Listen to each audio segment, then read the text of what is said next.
우리에게 두 가지 다른 종류의 구원이 있습니다.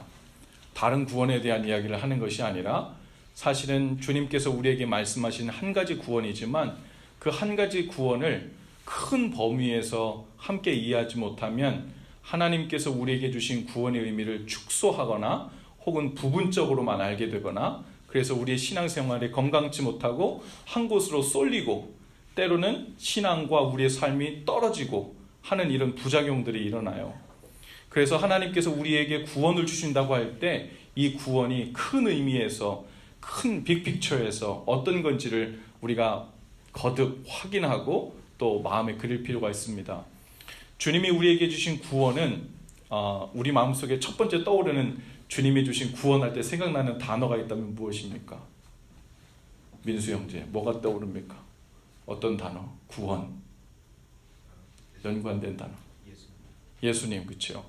예수님이 주신 것이고 예수님이 문이시고 그분이 길이시죠. 또 어떤 단어가 하나 떠오릅니까? 구원. 예, 믿음으로만 구원받죠. 네, 오늘 아주 중요한 것들이에요. 또 생각나시는 것들이 있어요? 천국 혹은 영생 이런 말하고도 계속 연결되죠.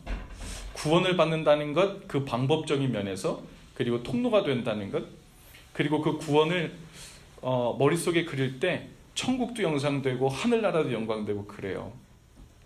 그 영생하도록 받는 영원히 지속되는 그 큰 구원이 우리에게 기반이 되고 또 중요한 구원의 의미라는 것 분명합니다. 또 한 가지는 영생토록 구원을 얻어야 하지만 영생이라는 것은 하루하루가 이어 붙여져서 만들어지거든요.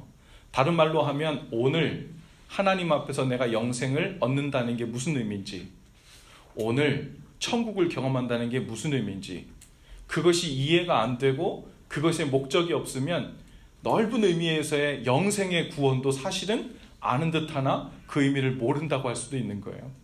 그러니 오늘 우리가 구원을 얻는다고 하는 것은 궁극적으로는 영원히 하나님 나라에서 사는 영생이지만 그 시작과 기본은 매일 하루하루 하나님 안에서 구원받는 삶에 있습니다. 하나님 안에서 구원받는 삶, 여러분은 어떤 삶에서 구원받고 싶어요? 나 이 삶에서 떠나서 이런 삶을 살고 싶다. 한마디로 이야기하면요, 고통스럽고 불안하고 그리고 근심 많고 염려하고 두려운 우리의 삶을 떠나서 주님 안에서 누리는 평안의 삶, 기쁨의 삶, 이것이 우리의 삶이 변화되는 거잖아요. 날마다 그렇게 변화되는 거예요. 그렇게 변화된 삶이 이어 붙여져서 우리는 오늘 주님 안에서 구원받은 삶을 살고 있고 그 삶이 이어져서 영원한 구원의 삶에 이르게 되는 것입니다.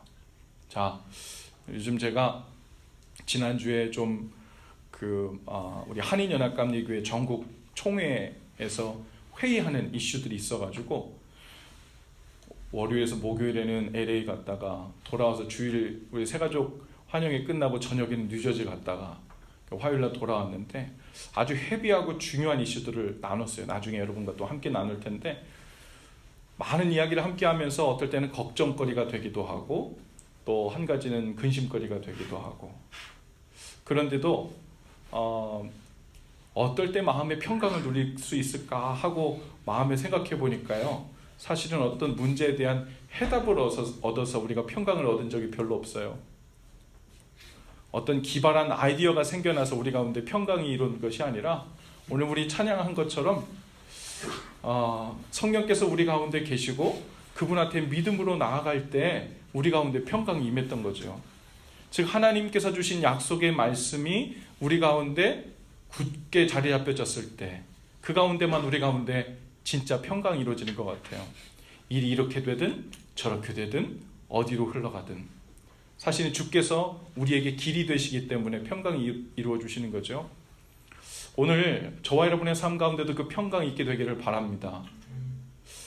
영원한 나라에서 영원히 사는 구원은 하나님이 약속으로 이미 주셨지만 오늘 우리의 이슈는 매일매일 그 조각조각이 하나님 나라에 포함됐다가 안 되었다가 들어갔다 나왔다, 때로는 나의 생각으로 관철되었다가 또 하나님 주시는 생각으로 왔다 갔다 하는, 어쩌면 우리의 삶의 큰 범위에서는 내가 하나님 나라에 살 것에 대한 영광과 기대와 믿음으로 인해 그 기쁨이 있을지 모르지만, 하루를 놓고 이야기할 때 내 삶의 오늘 24시간 중에서 내가 얼마나 주님 안에 평강을 누리며 살고 있나를 나눈다면 어쩌면 우리 가운데 안타까운 마음이 많을지도 몰라요. 그 차이가 무엇일까? 바로 말씀 안에 머무는 거예요. 말씀이 우리 가운데 잘 자리 잡혀지면 그때만 우리 가운데 진짜 천국과 영생과 구원을 경험하는 거죠. 결국은 말씀의 씨앗의 문제인 것 같아요. 이것은 우리 신앙생활의 중요한 여러 가지 가운데 말씀이라는 것이 중요하니까 그 부분을 잡는다는 이슈가 아니라 그게 전부인 거예요. 하나님의 말씀이 우리의 삶 가운데 얼마나 뿌리 깊게 자리 잡고 있는가에 따라 오늘의 구원이 결정되고, 하나님 안에서 사는 영생의 삶이 그 데피니션이 뭔지 경험되고, 그것이 이어붙여져서 구원을 경험하게 되는 거죠. 오늘 말씀해 보니까 우리가 잘 아는 이야기가 나와요. 앞에부터 예수님께서 이 씨앗 이야기를 쭉 이야기하면서 지금 우리가 읽은 부분은 예수님께서 해석해 주신 부분이에요. 내가 얘기한 비유의 뜻은 이렇다. 그리고 친절하게 하나하나 설명해 주셨어요. 그러니까 이것에 대한 설명을 제가 굳이 하지 않아도 여러분이 무슨 의미인지 이미 다 들었습니다. 이 씨앗은 하나님의 말씀이라는 거예요.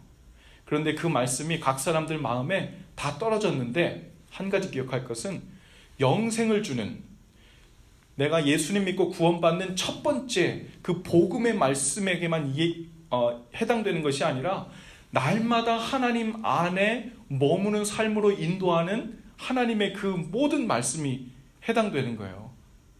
우리는 하나님의 말씀이 복음으로 내 삶에 임했지, 그리고 난 그거 받아들였지, 그러니까 자녀 됐고 하나님 나라 가지, 거기서 점을 찍으면 우리 신앙생활의 내용이 뭔지를 이해하지 못하는 거예요.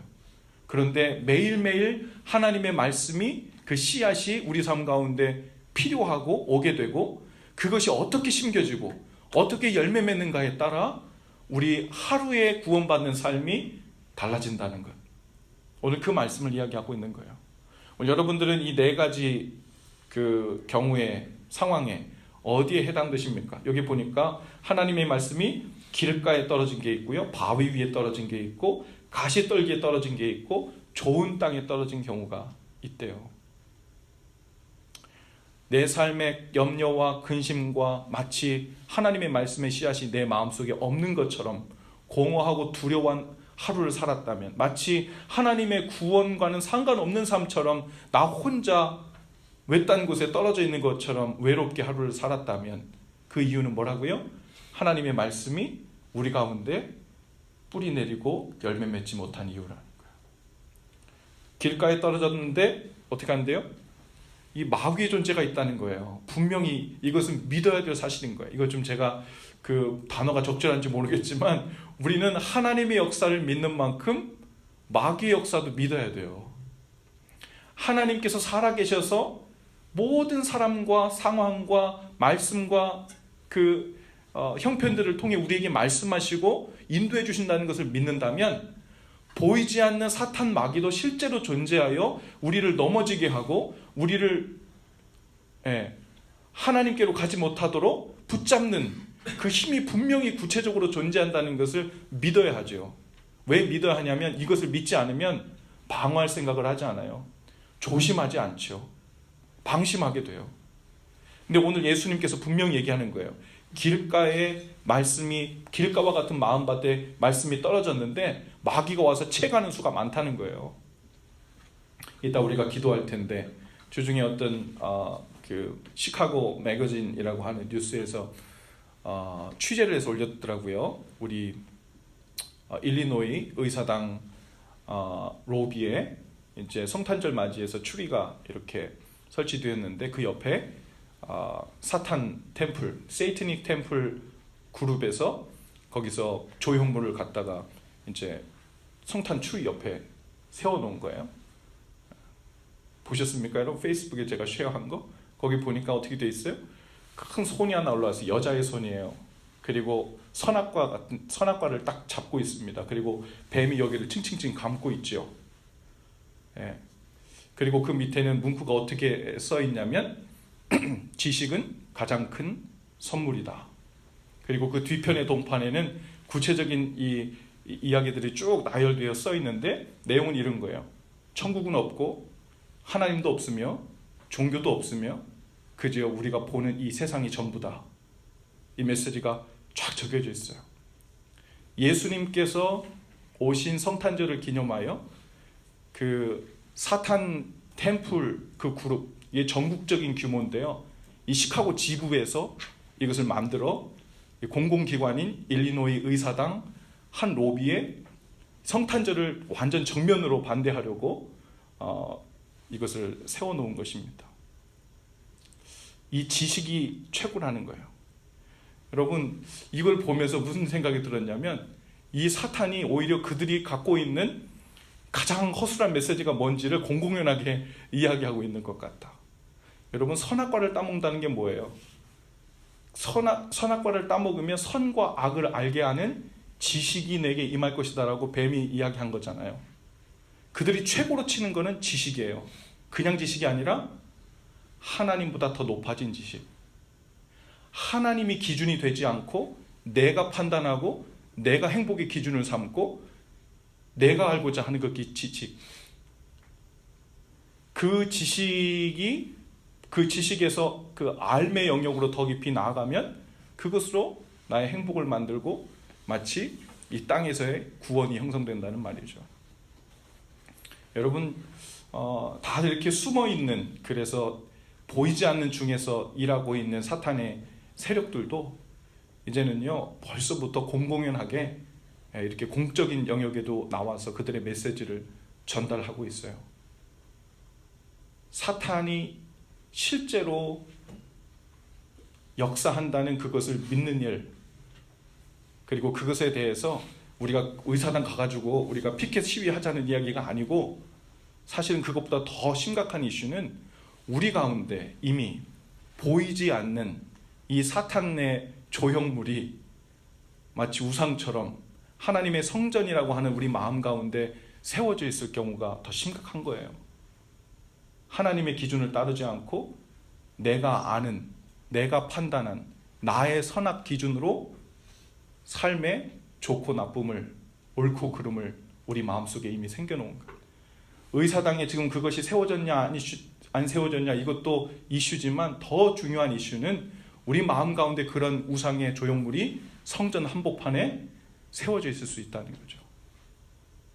여러분, 그러면 거기에 하나님의 말씀의 씨앗이 떨어지면 어떻게 되겠어요? 그 하나님의 말씀 또한 우리의 좋은 대로 판단하게 되는 거예요. 뿌리를 내릴 수가 없어요. 절대적인 말씀으로. 두 번째는요, 바위 위에 떨어졌대요. 그런데 뿌리가 없어가지고 잠깐 믿다가 시련을 당할 때 배반하게 된답니다. 하나님의 말씀을 우리가 자주 들어요. 저도 큐티할 때도 듣고요. 주일 예배도 말씀 듣고 많이 들어요. 그런데 이것이 시련을 당할 때, 시련이라는 것은 꼭 막 로마 당시 때처럼 막 핍박을 당하고 사자굴에 던져지고 꼭 이런 것만을 이야기하는 게 아니에요. 불편하면 하나님의 말씀이 임했는데 그것을 따르려고 하니까 내 걸 포기해야 돼. 내 걸 내려놔야 돼. 손해를 봐야 돼. 불평하고 귀찮게 돼. 그럴 때 견주다가 하나님의 말씀을 그냥 못 들은 것처럼 내려놓는 일. 그렇게 되면 말씀은 들었지만 우리의 삶이 구원을 경험하지 못하게 되는 그런 일이 발생한다는 거죠. 세 번째는 가시떨기에 떨어졌대요. 이생의 염려, 재물, 향락의 기운이 막혀 온전히 결실하지 못한대요. 하나님의 말씀을 잘 들었는데요, 우리의 삶이 이 세상 것에 너무 깊이 뿌리를 내리고 있는 거예요. 죄의 뿌리를 내리고 있고, 이 세상의 가치에 뿌리를 내리고 있고, 먹고 사는 일에 뿌리를 내리고 있고, 중요하지 않다는 것이 아니라 그것에 마치 우리의 온 영혼에 생명이 다 달려있는 양 붙어 있으면 그것이 하나님의 말씀이 뿌리 내리지 못해 결실치 못하게 하는 중대한 이유라는 거예요. 우리는 이 한 가지 한 가지 정말 중대하게 생각해야 돼요. 오늘 여러분들은 어디에 해당됩니까? 내 삶 가운데 하나님의 말씀이 뿌리 내리지 못해 구원을 경험하고 있지 못하다면 우리는 어디에 해당되기 때문에 이런 일들이 발생하고 있을까요? 오늘 마지막 좋은 땅. 이 좋은 땅이라는 것을 우리가 언뜻 오해하면요, 마치 성품 좋은, 그냥 믿음 좋은 마음밭이 딱 존재해가지고 그냥 떨어지는 대로 막 구원을 열매를 맺는 마음밭이 따로 있는 것처럼 생각해요. 그래서 저 사람은 그냥 원래 믿음의 마음밭이 좋아가지고 아무 말씀이나 막 떨어져도 저 사람은 그냥 태생이 마치 태어나면서부터 믿음이 좋아가지고 선택받은 자인 양 그렇게 생각하는데요, 오늘 말씀을 자세히 보면 그런 내용이 아니에요. 착하고 좋은 마음으로 말씀을 듣고 지키어 인내로 결실하는 자니라 그랬어요. 그러니까 착하고 좋은 마음이란 하나님께서 나에게 은혜로 말씀을 주셨네 하고 감사하는 마음으로 감사합니다 하고 그냥 잘 받는 게 착하고 좋은 마음이 아니라 이 액션 세 개가 다 들어가는 거예요. 잘 듣는 일, 그리고 받은 말씀을 마음속에 잘 지켜내는 일 힘써서, 그리고 인내로 그것을 결실하는 데까지 나아가는 일. 이 세 가지가 함께 되어야 착하고 좋은 마음으로 말씀을 받은 거예요. 그래야 이 말씀이 우리 삶에 뿌리를 내리고 결실하게 되어 우리 삶에서 하나님께서 다스려 주시는 매일매일의 구원의 삶이 확장되고 연결되고 경험되게 된다는 거죠. 오늘 어쩌면 우리 중에 저와 여러분 삶 가운데 나는 좋은 마음으로 착한 마음으로 하나님의 말씀을 받긴 받아. 그런데 들을 때는 좋은 마음으로 받았는데 몇 발자국 가서 뒤를 돌아보니까 말씀이 어디 갔는지 없어. 그렇다면 이건 착하고 좋은 마음으로 들은 게 아니에요. 착하고 좋은 마음으로 듣는 첫 번째 스텝만 잘한 거지. 아직 끝나지 않았어요. 두 번째는 뭐 할래요? 지키는 거예요. 지키는 건 쉽지 않습니다. 지킨다는 거는요, 여러분, 우리 가드 한다는 거, 뭐를 보초를 쏘고 파수꾼을 쏘려면요 희생이 필요해요. 여러분, 그 집을 지키려고 그래도, 개들이 집을 지키려고 그래도 잠을 안 자야 되잖아요. 늘 깨어 있어야 되잖아요. 마음 놓고 그냥 힘 빼고 그냥 푹 잠들으면 안 되잖아요. 즉 하나님의 말씀이 우리 가운데 떨어지면 그것이 나의 생명처럼 여겨져서 그 말씀을 잃어버릴까 놓칠까 어디서 떨어뜨릴까 조심하는 마음으로 지켜내는 열심이 함께 있어야 착하고 좋은 마음으로 지키는 거는. 마지막, 인내로 결실하는 거예요. 여러분, 열심히 지켰는데 열매가 안 보일 때 많아요. 이거 그냥 잘 듣고 하나님의 말씀이 내 속에 자리 좀 잡은 것 같은데 도대체 언제 열매를, 어떤 식으로 풍성하게 열매를 맺을지 잘 눈에 안 보일 때 많아요. 인내가 필요하다는 거예요. 이 인내의 다른 말은 믿음입니다. 믿음 없이는 인내하지 못해요. 믿음이 있어야 오래 참을 수 있거든요. 아이들 어렸을 때 이렇게 그 부모님과 떨어지는 연습하다 보면 믿음과 인내 하는 일이 아주 밀접하게 연결되어 있는 것을 알게 됩니다. 그냥 아이들과 이렇게 떨어질 때 급해가지고 말을 제대로 못하고 혹은 그냥 눈앞에서 없어졌다가 나중에 예기치 않게 다시 부모님이 나타나고 그러면 부모님과 아이들 가운데 불신이 생겨난다는 거예요. 믿음이 아니라 불신이. trust가 아니라 distrust가. 그렇게 되면 그 다음에는요, 잠깐 눈앞에 안 보여도 이게 불신이 생겨나니까 인내하지 못하고 아이들이 울고 엄마 아빠를 찾고 불안해하고 걱정되고 이런 마음들이 증폭되죠. 그런데 내가 엄마 아빠가 10초 후에 돌아올 거야, 열만 세면 돌아올 거야, 5분 있다 돌아올 거야, 점심 먹을 때 돌아올 거야, 이런 연습들을 약속을 하고 그대로 지켜주고 하는 일들을 반복하다 보면 그 안에 트러스트가 생겨나서 그 믿음 때문에 인내하는 일들이 가능해진다는 거죠. 여러분, 하나님의 말씀을 믿는 만큼 우리는 어려워도 시련이 와도 내 뜻대로, 때로는 하나님께서 내 삶 가운데 복을 주는 것 같지 않은 그런 형편들이 벌어진다 해도 인내할 수 있어요. 그 인내하면서 말씀을 지켜내야 결실을 맺게 된다는 거예요. 제 삶과 여러분의 삶 가운데도 이 끝까지 착하고 좋은 마음으로 말씀을 듣고 지키어 인내하는, 그래서 결실하는 일들이 있게 되기를 바랍니다. 제일 안타까운 건 하나님의 말씀도 열심히 와서 들었어요. 기도도 열심히 했어요. 그런데 지키고 인내하여 결실한 데까지 나가지 못해서 하나님의 말씀 능력 없네, 내 삶 변화시키지 못하네, 뭐 교회 다녀도 내 삶이 변하지 않네, 그리고 혼자 이걸 왜곡하는 거예요. 그리고 하나님의 말씀에 능력이 없는 것처럼 그 반복적인 그 안타까운 상황이 반복되는 거죠. 저와 여러분의 삶은 그 삶에서 떠나게 되기를 바랍니다. 그리고 우리의 삶을 변화시켜 주시는 말씀의 씨앗으로 인해 남은 오늘을 구원받고 내일도 아침부터 그 말씀을 듣고 지키고 인내하여 결실하는 것을 하루를 구원받고 그 구원받는 삶이 반복되고 연결되는 은혜가 있기를 주님의 이름으로 축복합니다. 기도합시다. 주님, 오늘 우리를 부르셔서 우리를 부르신 바로 그곳에서 하나님 인지하심을 말씀으로 인지하여 주시는 주님을 경험하고 믿음으로 주님 안에 거하라 요청하시는 주님의 음성을 듣습니다. 오늘 제 삶 가운데 찾아와 주셔서 깊은 한숨이 있을 때 거기서부터 우리를 건져내 주시고 주의 말씀으로 인하여 구원받고 새로워지는 역사가 있게 하여 주옵소서. 오늘 주님 앞에 드리는 모든 기도 위에 성령으로 함께해 주시기를 원하고 예수님의 이름으로 기도합니다. 아멘.